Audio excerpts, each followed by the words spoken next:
네, 안녕하세요. 이번 주 정원의 인사이트 시간입니다. 저희가 조명을 살짝 바꿔봤거든요. 정원 인사이트는 계속해서 새로운 시도를 할 예정입니다. 오늘 이야기를 한번 해볼 주제는 경기 리뷰는 아니고요. 최근에 이제 공격하는 형태에 대한 변화가 많이 일어나고 있는데 이러한 것들이 이제 트렌드한 축구 방식의 변화에 따라서 좀 같이 변하고 있습니다. 오늘은 제가 좀 포커스를 잡아본 거는 크로스에 대한 수치, 크로스에 대한 변화에 따른 현대축구에 어떤 식으로 적용이 되고 있는지 그거에 대해서 한번 체크를 해보려고 하는데요. 디슬레틱의 어떤 인용 기사를 좀 빌려서 저희가 한번 읽어보고 그리고 그것에 대해서 한번 이야기를 나눠보는 시간을 갖도록 하겠습니다. 최근에 이제 볼 점유율 축구 그리고 중앙 집약적인 축구를 하면서 중원에서 강한 모습을 보여줬던 팀들이 강세를 보여줬던 이제 지난 흐름들이 좀 있었거든요. 근데 최근에는 이러한 흐름보다는 약간 측면에서의 더 좋은 모습 혹은 측면에서 중앙으로 전달되는 패턴의 다양성이 좀 생기게 되면서 그러한 팀들이 오히려 강점을 보여주는 형태가 많이 나오고 있습니다. 특히나 그러한 부분에서 이제 트렌드한 축구를 선도하던 펩 가르디올라 감독이 그러한 방식의 크로스 패턴이라든지 아니면 컷백 패턴을 많이 만들어내기도 했었고 이번 시즌에 좋은 모습을 보여주고 있는 리버풀도 그러한 방식에서의 득점 패턴을 많이 만들어냈고요. 아스날, 노팅엄 등이 이번 시즌 특히 최근에는 크로스를 통해서 득점을 많이 만들어내고 있다. 이 부분에 대해서 조금 짚고 넘어가 보려고 합니다. 어떠한 팀들이 어떠한 형식으로 패턴을 만들어내고 있는지 한번 보도록 할게요. 최근 경기를 좀 보게 되면은 풀럼과 노팅엄의 경기가 최근에 있었는데 지금 저희가 보는 것처럼 아다마 트라오의 크로스가 스미스로의 헤딩으로 연결되는 파포스트를 공략하는 패턴이 또 나오기도 했고요. 그 다음에 이제 아스날과 레스터의 경기, 레스터와 아스날과의 경기에서도 이런 미켈 메리노의 득점이 터졌을 때를 보면은 반대편 파포스트를 향한 크로스가 연결이 되면서 득점으로 만들어진 패턴도 있었습니다. 이렇게 중요할 때마다 그리고 결정적인 찬스마다 최근에 득점에 대한 플레이가 오픈 찬스에서 크로스를 만들어내는 것. 근데 크로스는 사실 그냥 그대로 측면에서 올라오는 크로스뿐만 아니라 반대발 윙어에서 올라오는 크로스 혹은 하프 스페이스에서 안쪽 들어가면서 연결되는 박스 안 투입되는 크로스도 최근에 많이 만들어지고 있는데 2023-2024 시즌의 통계를 좀 보게 되면은 오픈 플레이에서 크로스가 올라왔고 헤딩으로 연결되면서 득점으로 연결된 이 크로스 헤딩골이 통산 133회가 연결이 됐거든요. 근데 이 수치가 근 5년간 가장 많은 수치라고 합니다. 이전에는 약간 오리지널한 정통 윙어들이 올라오는 크로스에서 거기서 헤딩을 연결하는 이 타겟맨들의 역할이 굉장히 중요했던 지난 역사가 있었던 이 축구의 흐름이었거든요. 근데 이제 그런 흐름이 조금 지나면서 중원에서의 강한 압박을 통해서 세밀한 플레이를 만들어내고 중원을 파괴하는 방식의 공격 형태가 많이 나왔는데 거기서 다시 한 번 더 최근은 크로스에서 헤딩으로 연결되는 수치가 근 5년간 가장 많이 나왔다.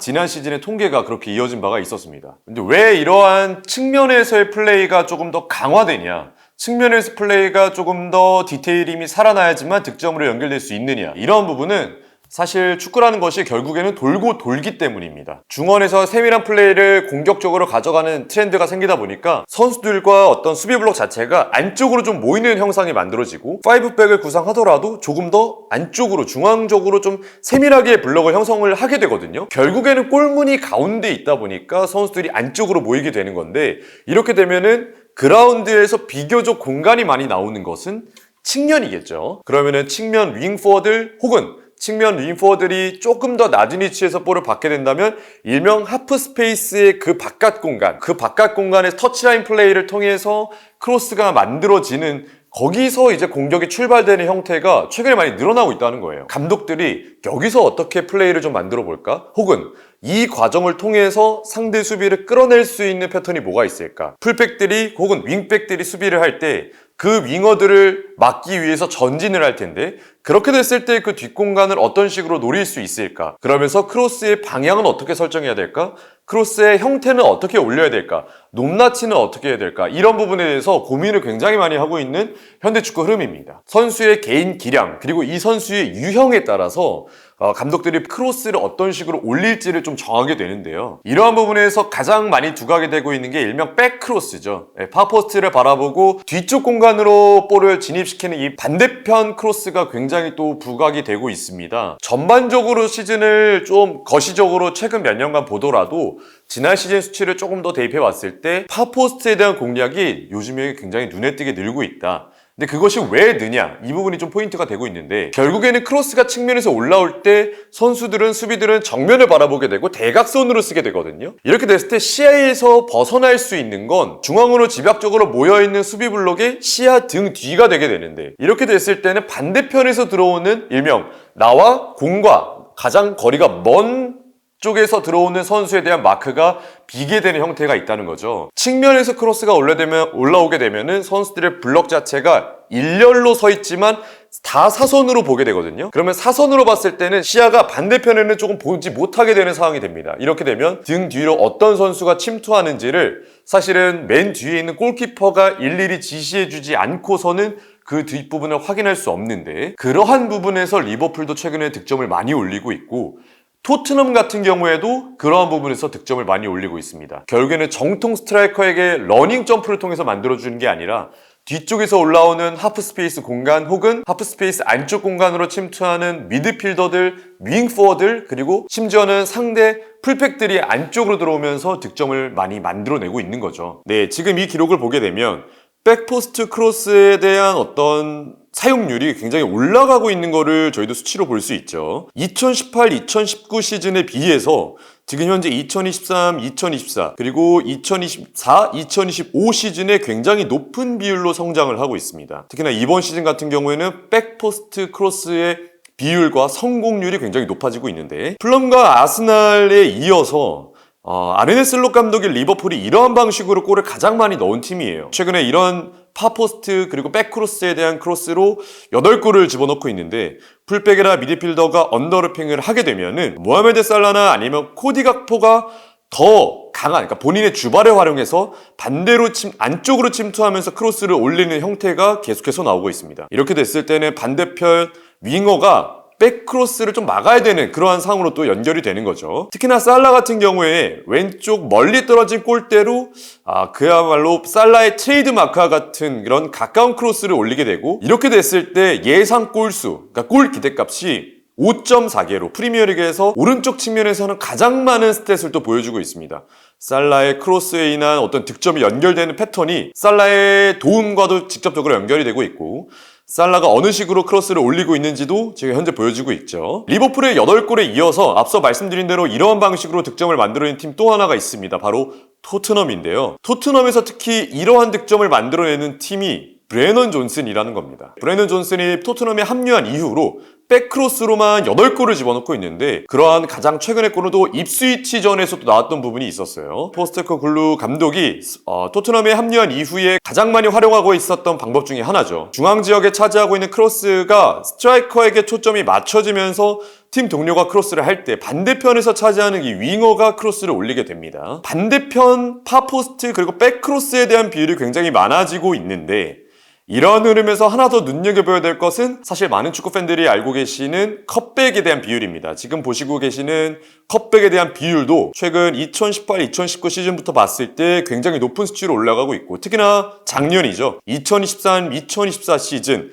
맨체스터 시티가 우승을 차지했을 때의 비율이 굉장히 높게 나타나고 있는데요. 사실 컵백에 대한 부분은 하프스페이스 공략이 돼야지만 그 영향력이 발휘될 수 있습니다. 근데 하프스페이스 공략은 프리미어리그 4팀 중에서는 맨체스터 시티가 가장 잘 활용하고 있는데 펩 가르디올라 감독의 어떤 공격적인 기조가 이제 하프스페이스 공간에서 출발이 된다고 볼 수도 있습니다. 맨체스터 시티는 최근에 프리미어리그에서 이 하프스페이스 공략을 가장 잘 활용하는 팀이죠. 수석 코치인 후안 마리오 코치와 이 감독인 펩 가르디올라 감독이 가장 지향하고 있는 포인트이기도 하고 현재 이제 맨체스터 시티가 이번 시즌 흐름이 그렇게 좋지는 않습니다만은 이 컵백에 대한 사용 빈도가 프리미어리그에서 가장 높은 팀입니다. 그 정도로 안쪽 하프스페이스 공간을 노려주는 패턴 특히나 그 공간에서 이제 케빈 데브라이너가 침투를 하면서 만들어주는 것 그리고 요즘에는 또 왼쪽에서 그바르디올이 안쪽으로 침투하면서 컵백 각도를 만들어주거든요. 그바르디올의 이 안쪽 하프스페이스 공간에 대한 침투 거기서 나오는 찬스 메이킹 그리고 직접적인 슈팅이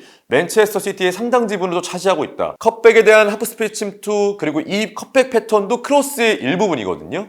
컵백 그리고 반대편에서 올라오는 크로스 여러 가지 패턴을 좀 사용하고 있는 맨체스터 시티, 리버풀 그리고 토트넘의 공격 형태입니다. 이 세 팀 같은 경우에는 현재 프리미어리그 내에서 실점을 좀 거두절미하더라도 득점에 대한 비율 그리고 공격력에 대한 부분은 여전히 상위 클래스를 위치를 하고 있죠. 하지만 이제 맨체스터 시티 이야기를 조금 더 해보자면 크로스 패턴을 조금 더 다양하게 가져가고 있는 게 이번 시즌입니다. 반대발 윙어, 저희가 흔히 말하는 역발 윙어를 배치를 하면서 오른쪽 라인에는 왼발을 쓸 수 있는 선수 혹은 왼쪽 라인에는 오른발 쓸 수 있는 선수를 배치를 하면서 안쪽 공격에 대한 하프스페이스 동선을 만들어 주거든요. 맨체스터 시티 같은 경우에는 특히나 이쪽에는 왼발, 이쪽에는 오른발, 반대발 윙어를 배치하면서 이 하프스페이스 동선을 침투하면서 여기서 컵백 각도를 만들어내고 여기서 슈팅을 가져가는 비율이 높다고 말씀을 드렸었는데, 최근에는 이제 하프스페이스 공략을 좀 막아내려고 하는 팀들이 생깁니다. 이럴 때 어떻게 하느냐, 특히나 뭐 아스톤 빌라, 첼시, 최근에 뭐 본머스도 그렇고요, 노티엄 같은 경우도 그렇습니다. 수비 시에는 4백을 쓰는 팀들도 5백으로 구조를 좀 바꿔요. 미드필더라든지 윙어를 한 명 내리면서 이 하프스페이스 동선을 가져가는 선수를 맨투맨 마크를 통해서 따라갑니다. 이렇게 되면은 이 선수가 하프스페이스 공간을 조금 더 활용하기 어렵게 되겠죠? 그러면서 수적인 상황도 어느 정도 유지가 되면 수비 형태를 보여줍니다. 일명 이제 숫자를 좀 늘려가는 건데, 이러한 부분은 이제 뭐 아스톤 빌라의 에메리 감독이 최근 몇 년간 굉장히 잘하고 있죠. 에메리 감독은 여기서 인원이 부족하면 한 명 더 내립니다. 그래서 일명 시스백까지 6명의 수비수를 만들면서 하프스페이스 이 두 공략을 모두 막아내려고 하는 부분을 보여줍니다.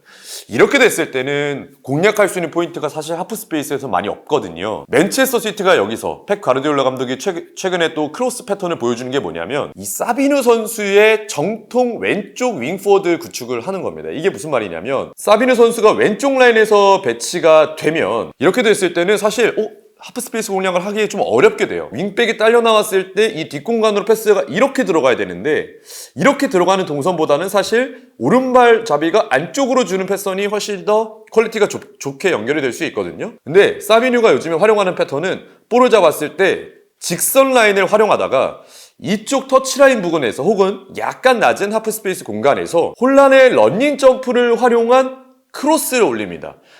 앞서 제가 말씀드렸던 맨체스터 시티는 역발 윙어를 배치하는데 반대로 최근에는 사비뉴를 왼쪽에 왼발 윙어, 사비뉴 왼발잡이니까 왼발 윙어를 배치하면서 이 얼리 크로스 형태를 만들어준다는 거죠. 이렇게 되면은 이 선수에 대한 수비가 무용지물이 되는 꼴이 되고, 결국에는 수비 숫자에 대한 가담을 했던 상대팀이 약간 수비 선수에 대한 낭비가 되는 거거든요. 그러다 보니까 선수들이 여기서 이제 선택지가 놓이는 거예요. 하프스페이스 공략하는 선수를 내가 따라 나가서 막아야 될지, 아니면 이 크로스 하는 것에 어떤 방지를 하기 위해서 크로스 튀어나온 이후 상황을 위해서 중원으로 좀 옮겨야 될지, 이 부분에 대해서 이제 상대에게 고민을 던질 수 있는 수를 좀 만들어 주는 겁니다. 맨체스터 시티는 하프스페이스 공략도 가능하고 사비뉴의 그리고 혼란의 이 러닝 점프를 통한 득점을 만들어내는 패턴도 최근에 많이 나오고 있고요. 특히나 최근에는 또 마르무시 선수가 반대편에서 안쪽으로 들어가는 아까 말씀드렸던 백포스트에 대한 크로스도 여전히 나오고 있다. 이러한 형태에서 전술적 구조가 다양하게 만들어지고 있는 맨체스터 시티의 크로스 형태다. 또 이렇게 한번 정리해 볼 수 있겠습니다. 왼쪽이라면 사비누 선수가 최근에 정통 왼발 왼쪽 라인을 좀 활용한다고 말씀드렸는데, 그러면 오른쪽도 누가 있을까를 좀 고민해 보면요, 최근에 상승 가도로 달리고 있는 팀이 있죠. 알렉산더 이삭이 있는 뉴캐슬입니다. 근데 뉴캐슬이 알렉산더 이삭이 최근에 해트트릭도 기록하고 폼이 굉장히 좋은데 거기에 1등 공신이 누굴까요? 라고 한번 생각을 해본다면은 물론 중원에서 합을 맞추고 있는 기마랑이스라든지 아니면 토날리 이런 선수도 있겠고, 앤서니 고든도 그 역할을 잘해주고 있습니다만은 최근에 오른쪽에 배치되는 제이콥 머피의 이 크로스가 굉장히 좋습니다. 제이콥 머피는 오른발의 오른쪽 터치라인을 활용할 수 있는, 그리고 스피드가 굉장히 빠르고 나름의 재치가 좋은 오른쪽 윙포워드라고 볼 수 있는데, 중원에서 이삭이 있을 때 반대편에도 고든이 있어요. 이게 됐을 때 크로스가 어떻게 되냐면, 고든은 앞서 제가 말씀드린 것처럼 파포스트, 공의 먼 공간으로 뛰어들어가는 움직임이 좋고, 여기서 이삭과의 익스체인지 굉장히 좋습니다. 이삭이 상대 수비와 골키퍼 사이 공간으로 뛰어 들어가게 된다면 고든은 살짝 바깥쪽으로 나오게 되고, 여기서 순간적으로 침투를 하는 제이콥 머피가 상대 수비를 따돌리고 속도로 올라가게 되면 선택지가 두 개가 생기는 거고요. 여기서 고든이 혹시라도 반대편의 파포스트 쪽으로 침투를 하게 되면은 이삭이 약간 바깥으로 나와주는 형태도 같이 만들어줍니다. 그러다 보니까 이 속도를 가지고 있는 제이콥 머피를 정통적인 윙어로 올리고, 여기서 윙어에서 안쪽 동선을 만들어 갔을 때 이 크로스의 퀄리티가 또 최근에 굉장히 좋아요. 제이콥 머피가 이렇게 크로스가 좋은 선수였나 싶을 정도로 최근에 활약이 굉장히 좋은데, 여기서 이삭에게 연결되는 이 패턴이 굉장히 좋습니다. 여기서 최근에 뉴캐슬이 굉장한 재미를 보고 있다는 말씀을 좀 드리고 싶고요. 확실히 왼쪽과 오른쪽에 정통 라인 크로스를 올리게 되는 이 윙어들이 배치가 된다는 점. 최근에는 이제 역발 배치를 하는 이 윙포들이 많아졌는데 오히려 다시 한 번 더 트렌드가 변하면서 오른쪽에는 오른발 윙어, 왼쪽에는 왼발 윙어가 활용이 되는 부분이 계속해서 생기고 있는 최근의 프리미어리그의 흐름이라고 볼 수 있겠습니다. 이렇게 같은 발 라인을 사면서 한 명은 안쪽으로 한 명은 바깥쪽에서 올라오는 이러한 크로스 패턴을 또 만들어내고 있는 특징이 최근에 꽤나 많이 늘어나고 있다. 또 이렇게 한번 정리해 볼 수 있겠습니다. 현대축구에서는 앞서 말씀드린 것처럼 안쪽으로 좁히는 수비 형태를 많이 보여주는 최근 흐름팀이 많습니다. 그러다 보니까 중원을 조금 더 뚫어내는 데 어려움이 있는 현대축구의 또 전술이거든요. 중원에 많은 숫자를 가담을 시키고 선수들의 간격을 촘촘하게 하면서 일명 저희가 보는 그 하프 스페이스 공간이라든지 안쪽에서 사이 패스를 막아주는 이 단단한 수비 블럭이 최근에 많이 또 구축이 되고 거기서는 이제 인원이 많이 배치가 되다 보니까 선수들이 막아내기에는